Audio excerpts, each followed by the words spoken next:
विनंती आहे पुढच्या वेळी आता अमेरिकेच्या राष्ट्रपतींना बोलवा प्रचाराला, म्हणजे काहीतरी त्यांना काहीतरी कुठेतरी लीड कमी होईल आमचं. तुम्हाला लीड भेटलाय. मी आपल्या माध्यमातून नरेंद्र मोदी साहेबांचं, माननीय पंतप्रधान नरेंद्र मोदी साहेबांचं आभार मानतो का ते माझ्या मतदारसंघात आले. ते आल्यामुळे मला चांगलं, म्हणजे ते माझ्या विरुद्ध नव्हते आले, ते माझा प्रचार करायला आले होते. त्यांच्या आल्याने मला फायदा झालाय आणि आमच्या पक्षाला फायदा झालाय, आमच्या युतीला फायदा झालाय. आणि त्यांनी नुसतं एक 2-2.5 किलोमीटरच चालले. माझी त्यांना विनंती आहे, आता जर 2-4 दिवस त्यांच्याकडे राहिलेले आहेत तर त्यांनी माझा पूर्ण मतदारसंघ फिरावा, पूर्ण मुंबई फिरावा. म्हणजे पूर्ण साफसफाईची आम्ही सर्व लोक वारंवार विनंती करत होतो महानगरपालिकेला, MMRDA का बाबा हे सर्व ब्रिजच्या खालचं सर्व क्लिअर करा, सर्व साफसफाई करा. 6 महिने झाले होते, वर्षभर झालं होतं, ते करत नव्हते. एका रात्रीत ते सर्व झालं आणि 3.5 कोटी रुपये त्या 2.5 किलोमीटरच्या याला खर्च झाले महानगरपालिकेचे.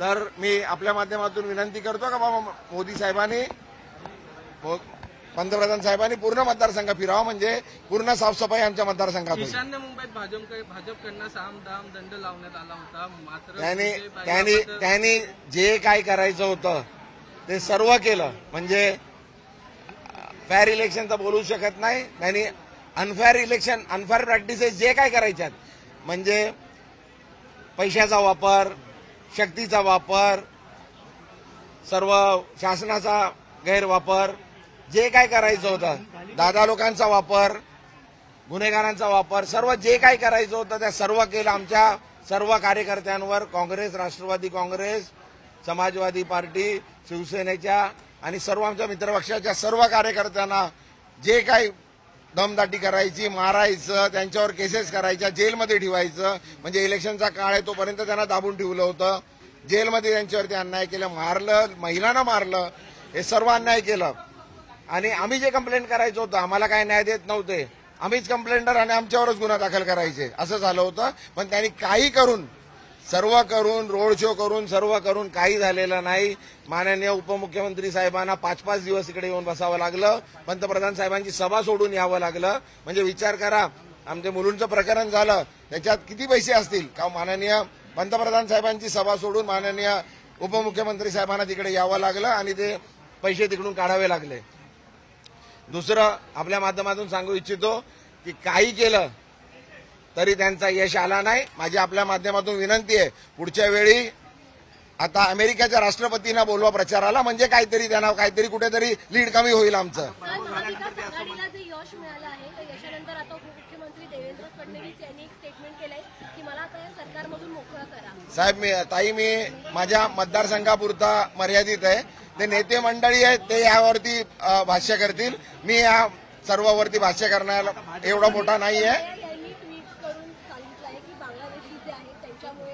आता त्यांच्याकडे काय राहिलं नाही, आता लपवणार कुठे. पहिलाही काय नव्हतं. पहिला हिंदू मुस्लिम केअर करून झालं, पाकिस्तान करून झालं, बांगलादेश करून झालं, दगड फेकले करून झालं.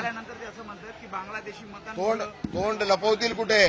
जर ते देशातल्या, मुंबईतल्या, महाराष्ट्रातल्या लोकांना बांगलादेशी बोलत असतील तर याच्या मोठं काय आहे.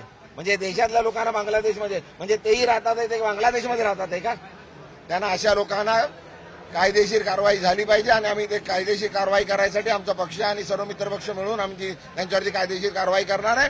इलेक्शन होतं तोपर्यंत गप राहिलो, आता सहन करणार नाही. आम्ही सहन खूप केलं, पण आता प्रशासनाने आणि दुसऱ्या पोलिसांनी जर अतिरेक केला, आमच्या लोकांवर खोटे केसेस केले, काही अन्याय आमच्या लोकांवर केला, तर आता आम्ही गप बसणार नाही. आम्ही रस्त्यावर उतरू आणि शिवसेना स्टाईल. आणि त्यांनी बोलले होते आम्हाला की आम्ही त्यांचं ऑफिस तोडायला गेलो, आम्हाला ऑफिस तोडायची गरज नव्हती. आम्ही इलेक्शन कमिशनला कळवलं होतं, आम्ही पोलिसांना कळवलं होतं, त्यांना घेऊन बरोबर गेलो होतो तिकडे, तरी आमच्याच लोकांवरती खोटे गुन्हे दाखल केले. आणि आता नुसती शिवसेना बरोबर नाही, काँग्रेस, राष्ट्रवादी काँग्रेस, समाजवादी पार्टी, आप सर्व बरोबर आहोत. आणि शिवसेना कधी असं हे छोटं मोठं करत नाही. जर शिवसेनेने आणि आमच्या मित्रपक्षाच्या लोकांनी जर तोडफोड केली असती तर त्याचं बिल्डिंग तरी राहिली असती का. जर असं परत केलं तर आम्ही शिवसेना स्टाईलमध्ये जबाब देऊ. देश विदेशातील प्रत्येक घडामोडींचे लाईव्ह अपडेट मिळवण्यासाठी आता साम टीव्हीच्या सर्व सोशल मीडिया प्लॅटफॉर्मला लाईक, फॉलो आणि सबस्क्राईब करा. तसंच सर्व नोटिफिकेशनसाठी बेल आयकॉन प्रेस करायला विसरू नका.